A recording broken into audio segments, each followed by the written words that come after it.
Alhamdulillah, kempen masuk hari yang ketiga. Saya melihat tahap sokongan masyarakat dan pengundi Buloh Kasab semakin baik. Ini berdasarkan kepada komitmen dan prestasi kami Barisan Nasional sepanjang perkhidmatan dalam penggal ini. Sejak PRU ke-14 sehingga hari ini, UMNO Barisan Nasional tak pernah berhenti buat kerja. Hari ini bila berlaku pilihan raya, barulah calon-calon lain datang menjengah muka mereka dari rumah ke rumah, kampung ke kampung. Berbeza dengan kami Barisan Nasional yang setiap hari, setiap minggu, setiap bulan kami sentiasa ada bersama masyarakat, sama ada ketika banjir, ribut dan sebagainya. Jadi atas dasar itu saya percaya masyarakat dan pengundi DUN Buloh Kasab kekal untuk beri sokongan dan beri kepercayaan kepada Barisan Nasional. Saya percaya apa yang saya lakukan selama ini memang mendapat perhatian daripada rakyat dan pengundi di Buloh Kasab.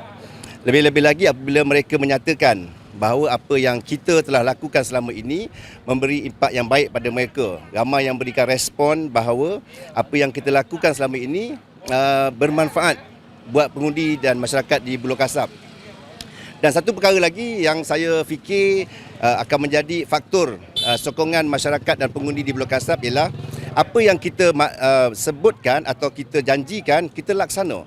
Contoh, saya janji sebelum pilihan raya ke-14 bahawa salah satu perkara yang cuba untuk saya selesaikan ialah isu tanah umum yang telah berlanjutan lama, lebih 10 tahun, 15 tahun. Dan dalam tempoh penggal ini, kita telah berjaya selesaikan 2 daripada tanah yang tertangguh lama itu. Jadi ini bukti bahawa apa yang kita janji, apa yang kita sebut, kita laksanakan. Dan ini faktor sokongan pengundi kepada kita. Di Pekan Buloh Kasab ini, bukan hari ini saja kami mengadakan walkabout. Sekurang-kurang 2-3 bulan sekali, kami akan walkabout di Pekan Buloh Kasab ini. Dan mereka mesra, ceria kerana dah mengenali kami, dah mengenali saya sebagai wakil rakyat mereka. Dan saya sering ingatkan kepada masyarakat Tionghoa bahawa saya menjadi wakil rakyat DUN Buloh Kasab bukan hanya wakil rakyat untuk masyarakat Melayu sahaja. Saya menjadi wakil rakyat di DUN Buloh Kasab untuk masyarakat Melayu, Cina dan India. Jadi saya percaya atas faktor itu mereka akan terus beri kepercayaan kepada kami untuk mewakili Buloh Kasab. Saya percaya ada banyak pihak yang cuba memainkan isu ini, mempertikaikan tentang apa yang kita sebut pilihan raya kali ini untuk kestabilan. Tetapi saya ingin ambil contoh beberapa perkara yang membuktikan bahawa perlu ada kestabilan. Pertama, kita melihat pelabur-pelabur tidak datang ke Johor lagi. Sepatutnya datang ke Johor, tetapi mereka ke Indonesia. Sepatut datang ke Johor, mereka pergi Vietnam.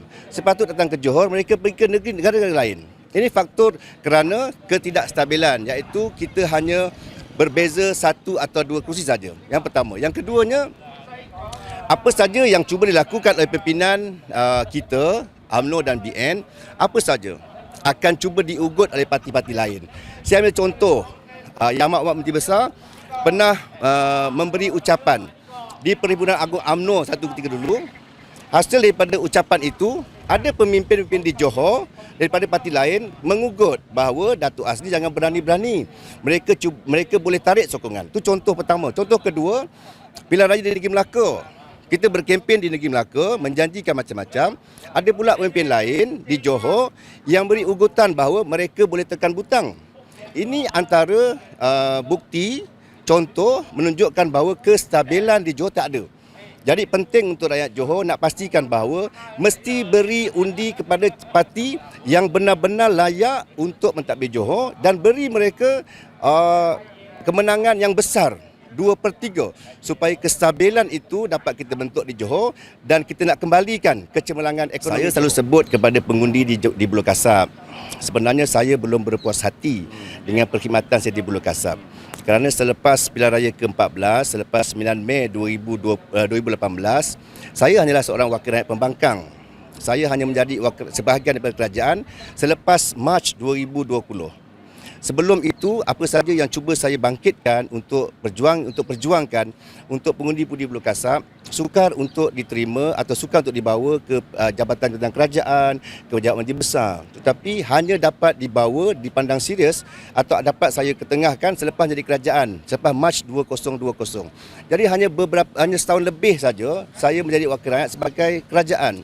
Jadi ada banyak perkara yang saya fikir belum sempat untuk saya laksanakan, belum sempat untuk saya terjemahkan apa yang saya janjikan semua ini kepada pengundi di Buloh Kasab. Jadi saya mengharapkan sekali lagi, saya menyeru kepada pengundi di Buloh Kasab, beri peluang kepada saya untuk menyambung perkhidmatan saya kerana ada banyak lagi perkara yang saya fikir perlu saya laksanakan untuk kepentingan pembangunan pengundi dan masyarakat di Buloh Kasab. Saya mewakili Barisan Nasional di N01 Buloh Kasab menyeru dan merayu kepada pengundi di Dun Buloh Kasab untuk memberi sokongan kepada saya, menyambung perkhidmatan saya sepenggal lagi sebagai wakil rakyat di Dun Buloh Kasab. Saya berjanji bahawa saya akan memberikan perkhidmatan yang terbaik untuk penduduk dan masyarakat di Buloh Kasab. Jadi jangan lupa pada 12 Mac nanti undi Barisan Nasional Buloh Kasab calon 04.